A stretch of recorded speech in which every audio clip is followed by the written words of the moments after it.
فليتقدم بين الصفين محتسبا.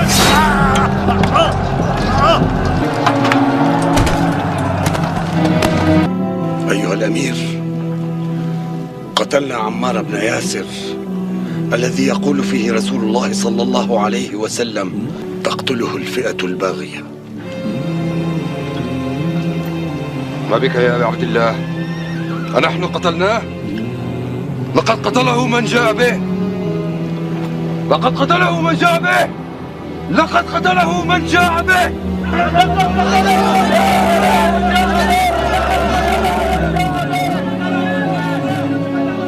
إن صح تأويل معاوية، كان رسول الله صلى الله عليه وسلم هو قاتل حمزة، لأنه أخرجه معه لقتال المشركين يوم أحد.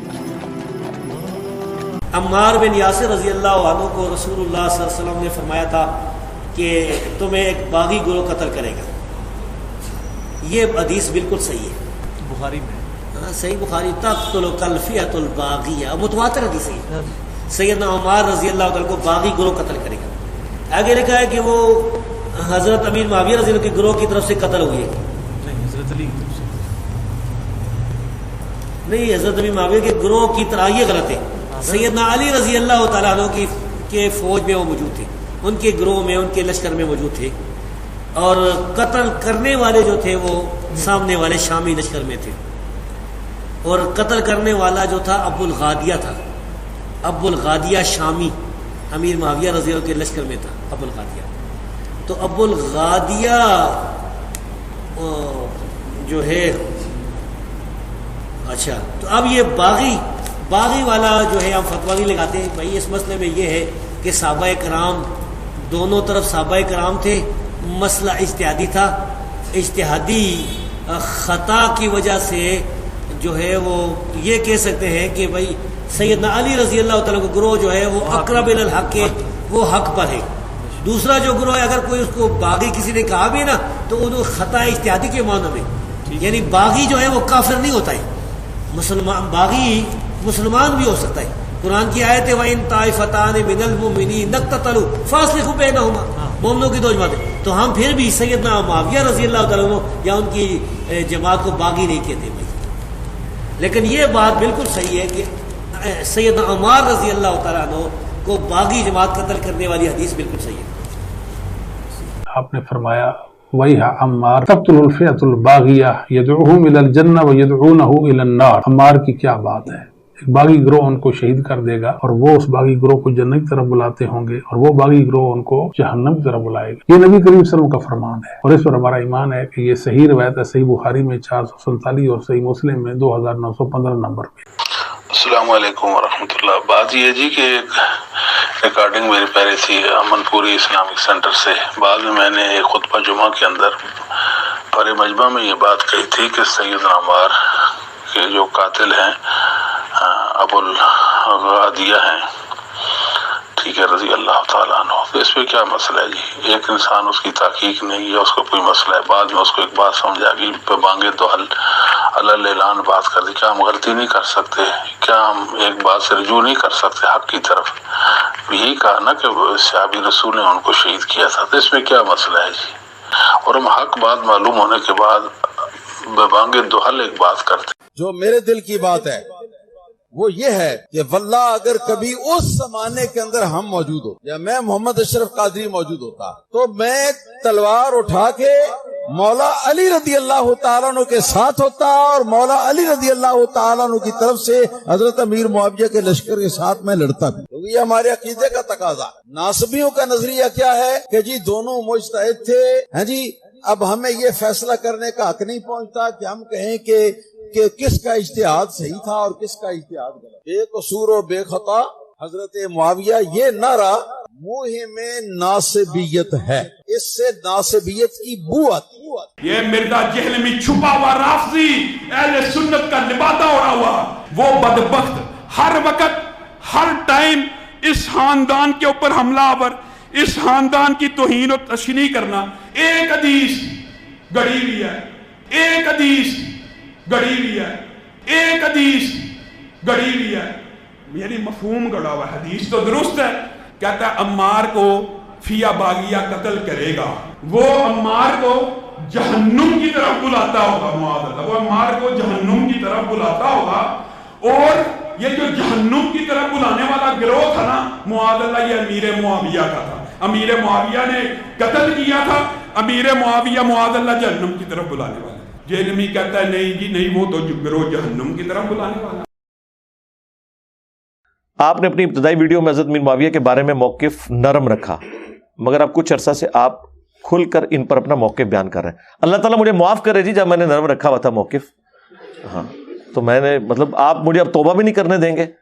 اللہ تعالیٰ میری ان غلطیوں سے درگزر فرمائے کہ جب میں نے کبوتر کی طرح آنکھیں بند کی، واضح قرآن و احادیث کے ہوتے ہوئے اگر ایسے میں نے کیا تو اللہ مجھے معاف کرے، حالانکہ ایسا نہیں تھا، مجھے اس وقت اتنی چیزیں کلیئر نہیں تھی، سیدھی سی بات ہے۔ وہ تو میرے بھائی، اگر آپ میرے زمانہ بریلویت کی کوئی ویڈیوز ریکارڈ ہوئی ہوتی ہیں لا کے آپ میرے سامنے رکھ دیتے کہ انجینئر صاحب آپ تو پہلے یہ کہتے تھے اب یہ کہتے ہیں، تو میں آپ کو کہتا کہ بھائی اگر ہم قرآن و سنت کی روشنی میں پرانے بزرگوں کو غلط کہہ رہے ہیں تو اپنے آپ کو میں غلط نہیں کہوں گا قرآن و سنت کے دلائل کی روشنی میں؟ اس میں کون سی ایسی ایب والی بات ہے؟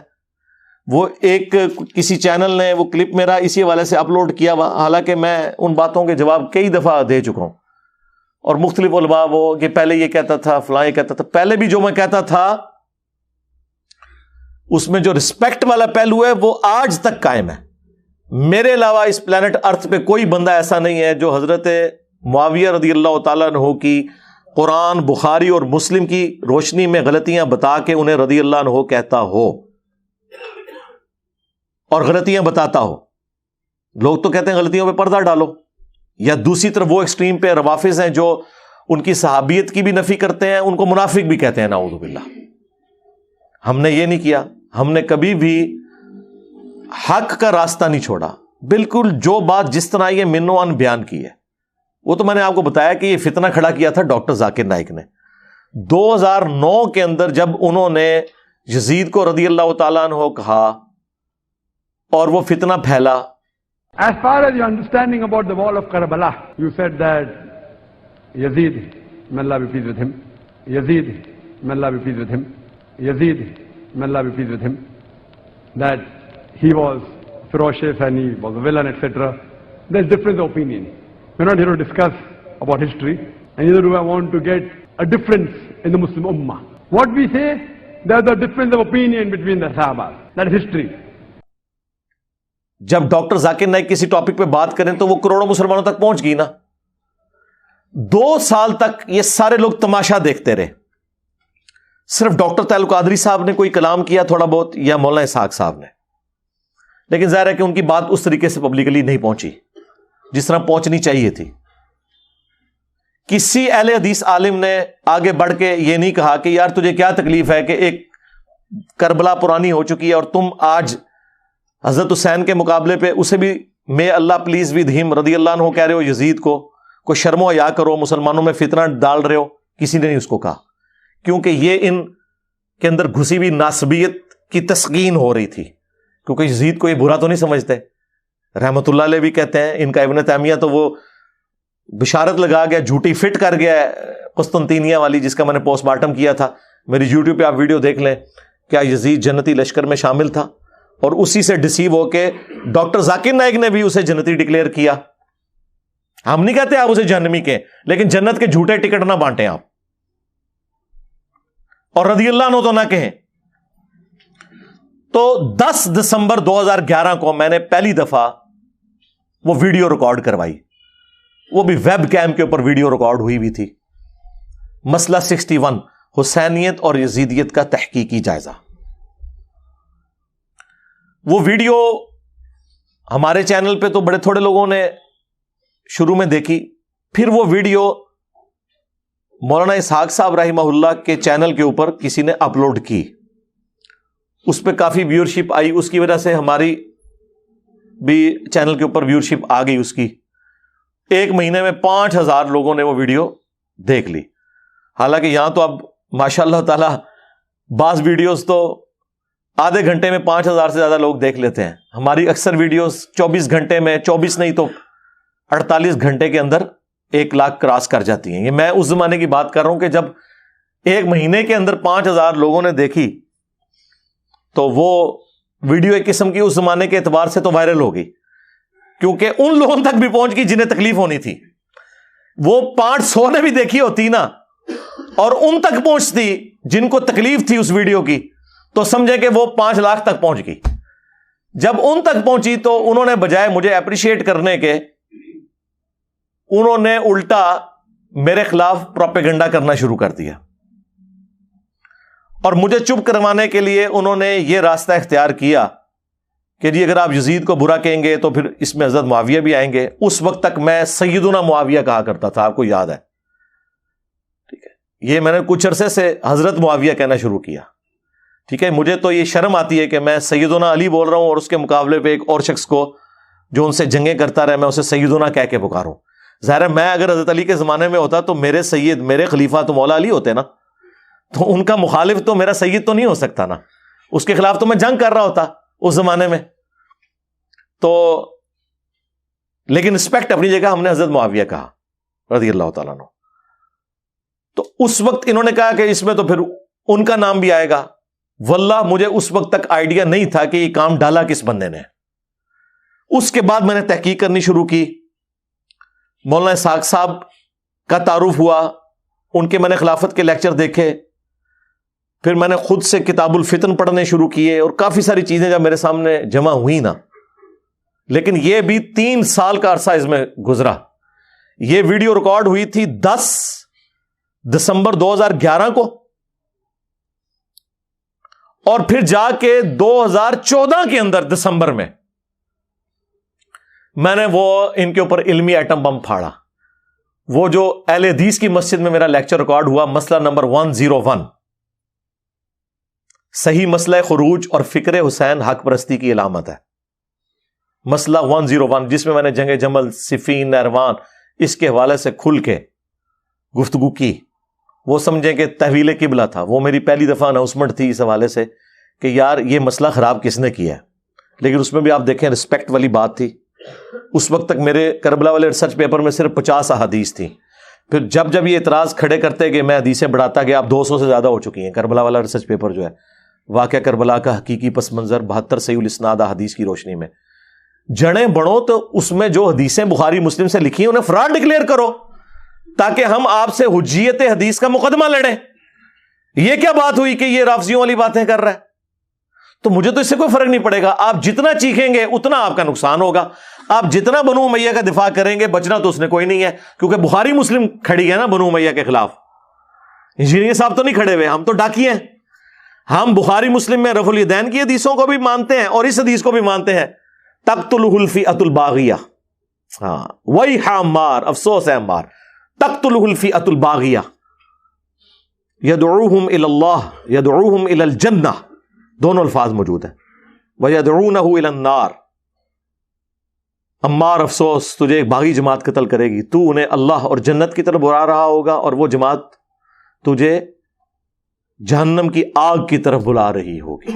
اب یہ حدیث کیا میں نے گن پوائنٹ پہ امام بخاری سے صحیح بخاری میں داخل کروائی ہے 2812 اور 447، اور مسلم میں 5 ترک 7320 سے لے کے 7324 تک. یہ میں نے امام مسلم سے گن پوائنٹ پہ حدیثیں داخل کروائی ہیں یا ان کے ترجمے میں نے خود کر کے کچھ چینج کر کے بیان کیے ہیں؟ تو میرے لیے مشکل تھا کہ میں یہودیوں والا کام کرتا جو باقی علماء نے کیا ہوا تھا کہ اپنی مطلب کی آیات، اپنی مطلب کی حدیثیں جو فرقے کو سپورٹ ہیں وہ مانی ہوئی ہیں. میں نے بخاری مسلم میں جب رفع الیدین سے نماز کا طریقہ اڈاپٹ کیا تو بخاری مسلم میں جو بنو امیہ کے خلاف رسول اللہ کے فرامین آئیں گے میں ان کو بھی ویسے ہی مانوں گا. یہ کیسے ہو سکتا ہے کہ میں 2 نمبری اختیار کروں؟ تو آپ جو چیزیں میں ہائی لائٹ کر رہا ہوں ان کا جواب دیں، اور آپ کی چیخو پکار، آپ کا رونا پیٹنا اس بات کی گواہی ہے کہ آپ کے پاس کسی بات کا جواب نہیں ہے. تو یہ پروپیگنڈا کرنے سے مجھے کوئی نقصان نہیں ہونا. میں نے اس لیے کہا تھا تھوڑی منجی ٹھک گئی، جے چاہتے ہو رہا کہ کوئی 25-30 سال کٹ جاؤ تو خاموشی اختیار کرو. چیخو گے تو میں تو وہ نہیں ہوں کہ غامدی صاحب کی طرح جا کے امریکہ میں بیٹھ جاؤں گا. ہاں میں ٹھوک دیا گا منجی، جیڑی کل میں ٹھوکنی میں آج ٹھوکاں گا. جتنی بار بولو کہ میں اتنی بار ٹھوکاں گا. اب دیکھیں نا کس طرح انہوں نے اپنی منجیاں ٹھکوائی ہیں. نہ وہ لال رومال والا مجھے گالیاں نکالتا قرآن و سنت بیان کرنے کے اوپر، تو نہ وہابی ایکسپوز ہوتے. تو وہ اہل سنت میں سے لوگوں کو خریدتے ہیں جنہوں نے لبادہ اہل سنت کا پہنا ہوا ہوتا ہے، اور حقیقت میں وہ رافضیت کے گندے نطفے ہوتے ہیں، جس کی بہت ساری مثالیں ہمارے سامنے موجود ہیں۔ اسحاق جھال والا مردود اسی قسم کے انسانوں میں سے تھا، انجینئر مرزا مردود اسی قسم کے انسانوں میں سے ہے۔ رافضیت کے پیسوں پہ پلنے والا، ایران کے ٹکڑوں پہ پلنے والا یہ جانور صحابہ کے بارے میں اپنی زبان گندی دراز کرتا ہے، اور حقیقت میں اس کا من پلیت ہے، اس کے ماننے والے اس سے بڑے پلیت ہیں۔ 10 سال میں نے صبر کیا، میں نے اہل حدیث کو کبھی وہابی نہیں بولا تھا، اور ہمیشہ یہ کہا کہ قرآن و سنت کے سب سے زیادہ قریب ہے۔ آج بھی میں کہتا ہوں منٹ 100% ٹھیک ہے اگر اس پہ عمل کریں۔ جس طرح میں کہتا ہوں کہ یہودیوں اور مسلمانوں کا اگر کمپیریزن کروایا جائے تو مسلمان حق پہ ہیں، لیکن اس کا یہ مطلب نہیں کہ مسلمان شرابی ہے، چور ہے تو یہ شراب پینا، چوری کرنا، زنا کرنا حلال ہو جائے گا۔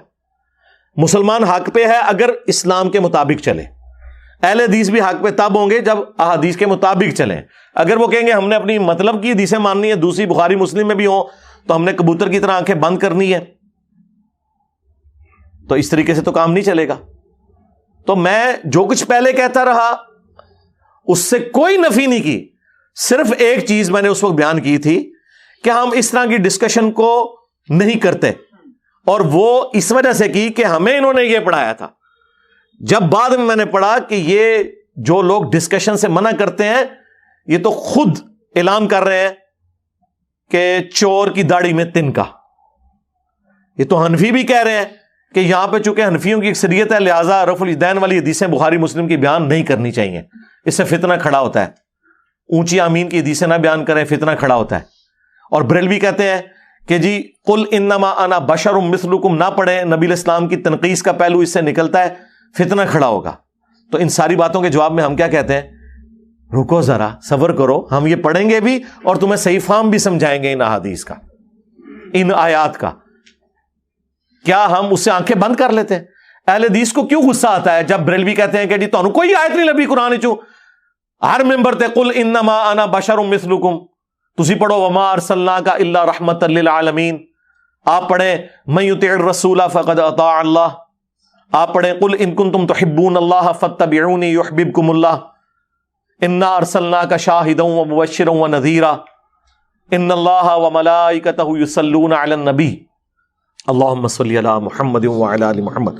جب وہ کہتے ہیں کہ یہ تم لوگ یہ آیتیں کیوں پڑھنے پہ زور نہیں دیتے اور صرف یہی پڑھتے ہو، تو ہم کیا انہیں کہتے ہیں؟ یہ اہل حدیث کیا کہہ رہے ہوتے ہیں اس وقت کہ نہیں جی عقیدے کی بات ہے، سرکار یہ عقیدہ نہیں ہے جہاں پہ جنت اور جہنم کا فیصلہ ہو رہا ہے۔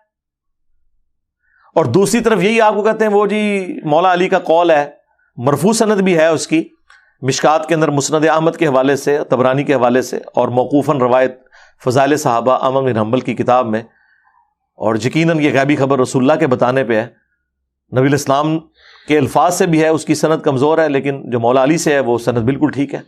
نبی الاسلام نے مولا علی سے فرمایا کہ تیری مثال میری امت میں عیسیٰ ابن مریم کی سی ہے۔ ہاں، یہودی ان کا انکار کر کے گمراہ ہوئے اور عیسائی ان کی شان میں غلو کر کے، اور پھر مولا علی کا قول اس کے ساتھ سپورٹیو جو نبی الاسلام کے بتانے پہ موقوف ہے کہ میری وجہ سے 2 فرقے جہنم میں جائیں گے، 2 گمراہ ہوں گے، ایک میری محبت میں غلو کر کے، ایک میری دشمنی میں۔ وجہ سے مراد یہ نہیں کہ میں قصوروار ہوں، حضرت عیسیٰ تو قصوروار نہیں ہے یہود و نصارہ کی گمراہی کا، مراد یہ کہ مجھے بیس بنایا جائے گا۔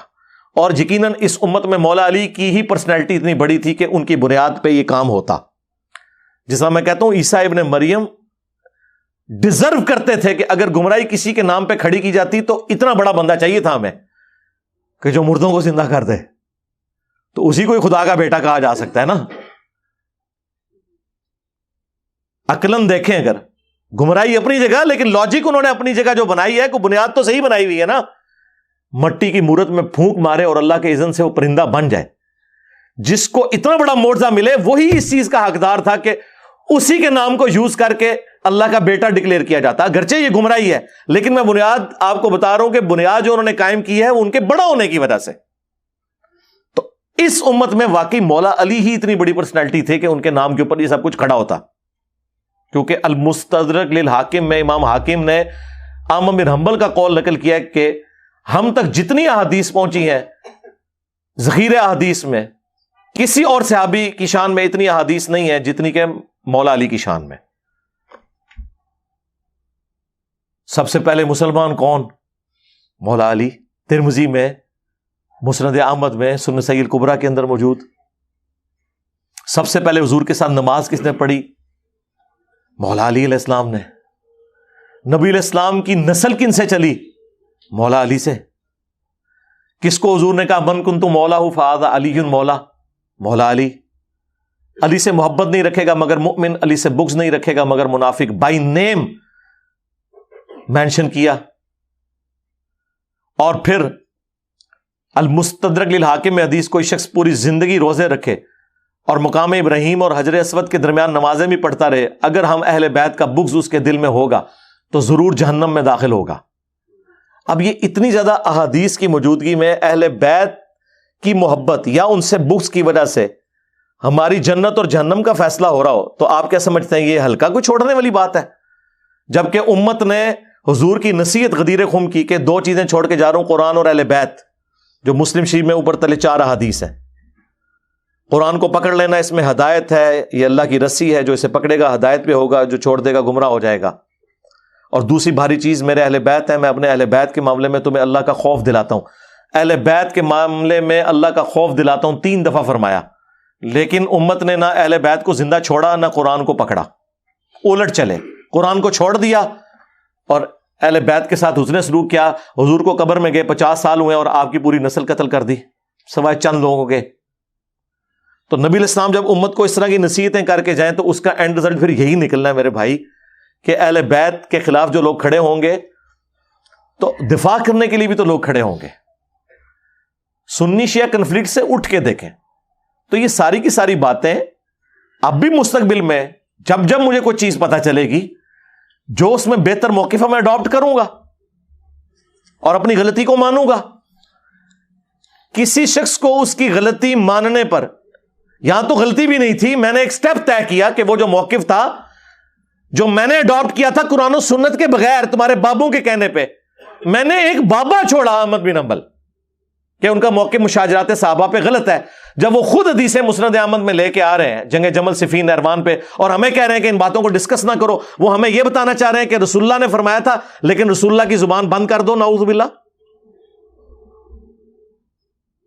حاجی پہلے خلیفہ کے مخالفین مرتد واجب القتل، دوسرے خلیفہ کے مخالفین کافر رومنز اور پرشینز، تیسرے خلیفہ کے مخالفین جی بلوائی خارجی، حالانکہ وہ خارجی نہیں تھے، خوارج کی ٹرم جو ہے حضرت علی کے زمانے میں آئی ہے. چوتھے خلیفہ کے مخالفین رضی اللہ عنہ. تو علیکم بسنتی و سنت الخلفاء الراشدین المہدیین جو ابو داؤد ترمذی کی حدیث ہے وہ کدھر گئی؟ اور ابو داؤد ترمذی میں یہ ہے کہ خلافت 30 سال تک ہے، ابو بکر کے 2 سال، وہ صحابی کہتے ہیں سفینہ جو حدیث کے راوی ہیں، عمر کے 10 سال، عثمان کے 12 اور علی کے 6 سال، اس میں 5 مہینے حسن ابن علی کے بھی شامل ہیں. اور جب پوچھا گیا کہ یہ بنو امیہ کیا ہے، انہوں نے کہا یہ شریر 3 بادشاہ ہیں. ان کی پیٹھ سے یہ جھوٹ نکلا جو کہہ رہے ہیں کہ علی علیہ السلام خلیفہ نہیں ہے. علی علیہ السلام لکھا ہے امام داؤد نے، اور مصنف ابن ابی شیبہ اور مسند ابی داؤد طیالسی میں تو یہ حدیث میں آگے الفاظ ہیں. وہ راوی پوچھتا ہے اس صحابی سے کہ یہ پھر معاویہ کیا ہوئے؟ انہوں نے کہا یہ مسلمانوں کے پہلے بادشاہ ہیں، یہ خلیفہ راشد نہیں ہے. ہم حضرت معاویہ کو خلیفہ بھی نہیں مانتے، بادشاہ مانتے ہیں. خلیفہ ایک متبرک ٹرم ہے جو خلفۂ راشدین پہ بولی جاتی ہے. ویسے تو آپ بے شک شہباز شریف کو بھی خلیفہ آج کہہ لیں، یا پہلے عمران خان کو بھی کہتے ہیں، آپ کے کہنے سے کوئی نہیں ہوگا، آپ یزید کو بھی کہہ لیں، لیکن یہ حکمران ہے، ان معنوں میں آپ خلیفہ کہیں گے. جو خلافت ایز اے ٹرم خلیفہ راشد ہے وہ وہی 5 ہے، ابو بکر، عمر، عثمان، علی، حسن ابن علی، یا بعد میں کسی درجے میں عمر بن عبدالعزیز. تو واضح اس میں موجود ہے کہ بادشاہوں میں سے بادشاہ ہیں حضرت معاویہ. اور مصنف ابن ابی شیبہ میں تو الفاظ ہیں کہ یہ سخت گیر بادشاہ اور ان کا پہلا بادشاہ معاویہ ہے. لہذا وہ جو مسند احمد کی حدیث ہے نا، کاٹ کھانے والی ملوکیت خلافت راشدہ کے بعد، تو یہ تو سٹارٹ کرتے ہیں بعد میں. حضرت سفینہ نے وہ ساتھ ہی سٹارٹ کر دیے کہ پہلا بادشاہ یزید نہیں ہے، پہلا بادشاہ کون ہے؟ معاویہ ابن ابی سفیان رضی اللہ تعالیٰ عنہ. ہم تو احترام سے نام لیں گے. تو یار اگر کسی بندے کو وقت کے ساتھ کلیئر ہوا کہ میرے نبی نے یہ فرمایا تھا، یہ بابے نے غلط کہا ہے، اب بھی ہمیں کئی باتیں جب وقت کے ساتھ کلیئر ہوتی ہیں تو ہم اس میں دیکھیں امام بخاری سے میری عقیدت کسی سے ڈھکی چھپی ہے؟ شاید 1200 سال میں امام بخاری کو اس طرح کسی نے پروجیکٹ نہ کیا ہو دنیا کے سامنے جس طرح ہمارے اس پلیٹ فارم نے بخاری کی رٹ لگوائی ہے. اہل حدیث نے کیا لیکن وہ اپنے فرقے کی حد تک نا, پوری دنیا میں تو ان کو کیا اوقات ہے آپ کو پتا ہے. مسجد میں چلے جائیں تو لوگ مسجد ہوتے تھے, بریلوی, دیوبندی, شیعہ, کبھی یہ بخاری کا نام احترام سے لیتے تھے؟ ہم نے کس لیول پہ جا کے امام بخاری, اس کے باوجود فاتحہ خلف الامام کے مسئلے میں نے امام بخاری سے اختلاف کیا کہ امام بخاری کا تفرد ہے کہ جہری نمازوں میں بھی زبردستی پیچھے فاتحہ پڑھی جائے, اگرچہ انہوں نے اپنے لیے اسکیپ روٹ چھوڑا ہوا ہے. جز القراء کے مقدمے میں انہوں نے لکھا ہے کہ قرآن میں واضح آیا وَإِذَا قُرِئَ الْقُرْآنُ فَاسْتَمِعُوا لَهُ وَأَنصِتُوا, قرآن جب پڑھا جائے تو خاموشی سے اسے سنو تاکہ تم پر رحم کیا جائے. اور حدیث کہتی ہے جو بخاری مسلم دونوں میں ہے, لا صلاۃ لمن لم یقرأ بفاتحۃ الکتاب, اس کی نماز ہی نہیں ہے جو فاتحہ نہیں پڑھتا. تو امام بخاری نے مقدمے میں اپنی کتاب کے لکھا ہے کہ ہم نے قرآن پہ بھی عمل کرنا ہے, حدیث پہ بھی کرنا ہے, تو اب کیا کریں؟ تو انہوں نے کہا سلف یہ کرتے تھے کہ سکتہ کیا کرتے تھے, جب امام قرات کر رہا ہوتا تھا پیچھے کوئی فاتحہ نہیں پڑھتا تھا, اس وقفے میں پڑھتا تھا. جو ابو داؤد میں حدیث ہے نبی علیہ السلام کے 2 سکتے ہوتے تھے, ایک فاتحہ سے پہلے ثنا پڑھنے کے لیے اور دوسرا رکوع میں جانے سے پہلے, وہ ہر رکعت میں ہوتا تھا. امام بخاری نے اپنے آپ کو بڑا بچایا ہے, انہوں نے جو ہے وہ قرآن پہ بھی عمل کی بات کی, حدیث پہ بھی عمل کی بات کی. لیکن یہاں پہ اہل حدیث کہتے ہیں نہیں, امام پڑھ بھی رہا تب بھی دب کے رکھو. اور میں نے بھی یہی کہا تھا 2014 تک, میں یہ کہتا رہا ہوں, ایون 2014 چھوڑ دیں 2017 تک یہی کہتا رہا ہوں. پھر میری وہ نیو فاتح خلف الامام والی ویڈیو ریکارڈ ہوئی جس میں نے کہا یہ غلو پہ مبنی ہے. جاہری نمازوں میں سکتے اگر امام کرے تو بہت اچھی بات, اگر نہ بھی کرے تو آپ کا سن لینا پڑھنے کے حکم میں داخل ہے, اور یہ امت کی اکثریت کا موقف ہے. امام حنیفہ تو خیر سائڈ پہ ہے, وہ تو یعنی اس میں کور ہو ہی جائیں گے. احمد بن حنبل, امام شافعی, امام مالک, خصوصاً امام مالک, اور خود اہل حدیث کے یہاں بڑی پرسنالٹی ابن تیمیہ, ان کا یہی موقف ہے. اور میں نے پورا وہ پھر ڈاکٹرن کلیئر کیا. میں نے امام بخاری سے اختلاف کیا اس مسئلے میں, رسپیکٹ اپنی جگہ. تو وقت کے ساتھ چیزیں جب کلیئر ہوتی ہیں تو انسان ایک سٹیپ طے کرتا ہے کہ ہاں یار اس معاملے میں کتنا عرصہ یہ کہتا رہا کہ مٹھی کے بعد داڑھی رکھنا افضل ہے. میری مٹھی سے زیادہ ہے, میں نے کبھی کاٹی نہیں ہے, ضرورت ہی نہیں پڑی, نیچرلی اتنی ہے, سچی داڑھی ہے. لیکن پھر میں نے جب داڑھی کے اوپر دقت نظر سے دیکھا تو پھر میں نے رجوع ریکارڈ کرایا کہ نہیں, جو مٹھی اس نیت سے رکھتا ہے کہ حضور کی نیچرل مٹھی تھی اور بڑی نہیں, نہر تک تھی. اس پہ ویڈیو میری مسئلہ 33 ریکارڈڈ ہے. اب پچھلے دنوں بھی ایک سیشن میں تفصیلی ریکارڈنگ ہے, وہ کچھ عرصے میں آ جائے گی. اس کے لیے افضل ہے مٹھی کے بعد کاٹنا, کیونکہ تینوں صحابہ جو راویان احادیث ہیں داڑھی بڑھانے والی, حضرت ابو ہریرہ, ابن عباس اور ابن عمر, تینوں مٹھی کے بعد داڑھی کاٹتے تھے. تو میں نے کہا کہ اس کے لیے وہ افضل ہے کہ وہ کاٹ دے. اور جو یہ سمجھتا ہے کہ حضور کی نیچرل اتنی تھی, میری بھی نیچرل جتنی ہوئی میں نیچرل رکھوں گا, ویسے رکھے. عثمان بھائی کی مٹھی سے کتنی بڑی ہے, میں نے کبھی ان کو کہا کہ کاٹو, میں نے خود نہیں کبھی کاٹی ہے. دیکھیں میری تو ان ایون کئی بال بڑے ہوئے ہیں, کبھی نہیں کاٹے کہ یار برابر کر لیں. لیکن میں نے موقف ریکارڈ کرایا کہ نہیں یار یہ مٹھی کے بعد رکھنا کوئی افضل نہیں ہے. جو رکھنا چاہتا ہے اس کے لیے وہ افضل ہے, جو حضور کے برابر رکھنا چاہتا ہے, ان سے نہیں بڑھنے دینا چاہتا, اس کے لیے وہ افضل ہے. تو سٹیپ وائز میں نے چیزوں کو لرن کیا کہ ہاں یار اس میں مزید. دیکھیں میں پہلے آپ کو مزاروں پہ جانے سے روکتا تھا, قبروں پہ نہیں, مزاروں پہ. قبروں پہ تو جانا ہے, مسلم شریف کی حدیث ہے, قبروں پہ جاؤ تاکہ آخرت کی یاد آئے. لیکن مزاروں پہ جانے سے روکتا تھا کہ یار یہ بے حیائی کے اڈے بنے ہوئے ہیں, شرکی ایکٹیویٹیز ہو رہی ہیں وہاں پہ, مرد و عورت کا اختلاط ہے. لیکن اب میں نے آپ کو اجازت دی ہے کہ مرد و عورت کے اختلاط سے بچتے ہوئے کھڑے ہو کے بلند آواز سے کہیں کہ اے اللہ, اس بزرگ نے اپنی زندگی میں جتنے گناہ چھپ چھپ کے کیے لوگوں سے اپنی بزرگی قائم رکھنے کے لیے, جان بوجھ کے کیے یا انجانے میں کیے, کچھ نہ کچھ تو ہوا ہوگا نا جی. جب کہتے ہیں بزرگ نے توبہ کر لی تو پہلے کیا کرتا رہا ہو. ہاں کہتے ہیں نا بازید بستامی جو ہے ان کے دادا آتش پرست تھے اور بعد مسلمان ہوئے. پہلے تو آتش پرست احسن نا, پہلے تو کم پایا نا, بعد بھی پایا ہے, لیکن وہ چھوڑ دو, اسی اختلاف چھوڑ دو, ایک لادہ پاس. تو اے اللہ ان کے چھوٹے بڑے جو چھپ کے کیے, جو ظاہر کیے, وہ گناہ معاف کر دے. اے اللہ ان کی قبر میں کیڑے نہ پڑے, اے اللہ ان پہ گنجا سام مسلط نہ ہو. تو یہ بلند آواز سے وہاں دعائیں کریں اور جائیں جس مزار پہ آپ نے جانا. دیکھیں میں نے رجوع ریکارڈ کروایا ہے نا, تو میرا رائٹ ہے, ٹھیک ہے. اس اعتبار سے جہاں جہاں کوئی چیز کلیئر ہوتی ہے میں مزید ایک سٹیپ, ایون جہاں غلطی ہوئی ہے وہ بھی میں نے ہائی لائٹ کی کہ مجھ سے بعض اوقات یعنی اگنورینس میں نے وہ چپل الٹی کرنے والے مسئلے میں الیاس قادری صاحب کے اوپر ٹانٹ کیا تھا. وہ ویڈیو 4 لاکھ لوگ دیکھ گئے. مجھے بعد میں کسی نے بتایا کہ انہوں نے تو اس کے الٹ بات کی ہوئی ہے, انہوں نے تو وہی بات کی جو آپ نے کی ہوئی ہے. وہ مجھے کسی بھائی نے کہا کہ میں نے کلپ دیکھا, اس کے بعد میری توبہ, میں جب تک کلپ خود نہ دیکھوں نا میں تو کسی کے بارے میں کوئی رائے قائم ہی نہیں کرتا. میں نے اس کے اوپر رجوع ریکارڈ کروایا. پچھلے دنوں بھی میں وہ ایک ضمناً ایک پرچی پڑھ رہا تھا, وہ یعنی قبر کے حوالے سے کہ یہ جو زیادہ ہنسنا, اس میں اب ظاہر ہے وہ تو حدیث ابن ماجہ میں اور ترمذی میں موجود ہے, لیکن میرا اس طرف دھیان اس وقت نہیں گیا. میں نے وہ باپا جانی دماغ پہ چڑھ, میں نے کہا یہ باپا جانی کا فرمان ہے.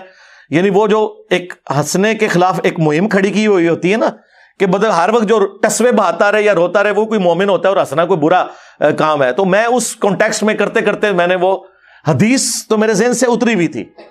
وہ بعد میں مجھے پھر کسی نے کہا کہ آپ نے یہ تو حدیث میں بھی الفاظ ہے. میں نے کہا یار وہ تو میں مزاح کے حق میں بات کر رہا تھا, میں وہ تو حدیث میرے ذہن میں نہیں تھی اس وقت.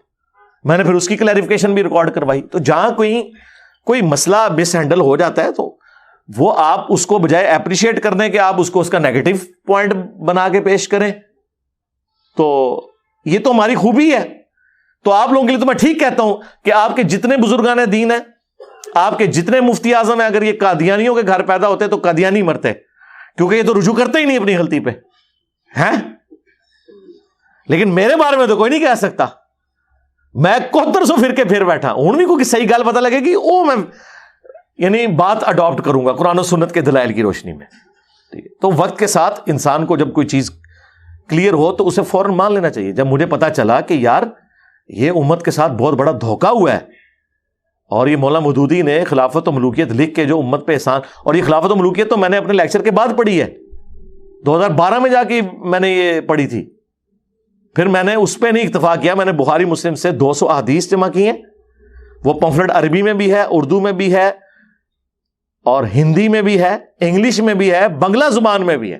ہماری ویب سائٹ سے آپ ڈاؤن لوڈ کریں اور بتائیں کہ یہ جو باقی چیزیں چھوڑ دیں جو ادر دین بخاری مسلم ہے, اس میں تو آپ لچ تلیں گے کہ ہمارے نزدیک صحیح نہیں ہے, حالانکہ آپ کے ابے اسے صحیح کہہ کے گئے ہوں گے. شیخ البانی بھی, شیخ زبیلی زئی بھی, امام حاکم بھی, امام زاہبی بھی, آپ کو وہ کوئی نظر نہیں آئے گا. صرف آپ اپنے ماموں کو بچانے کی خاطر ہر حدیث کو آپ کاٹتے چلے جائیں گے.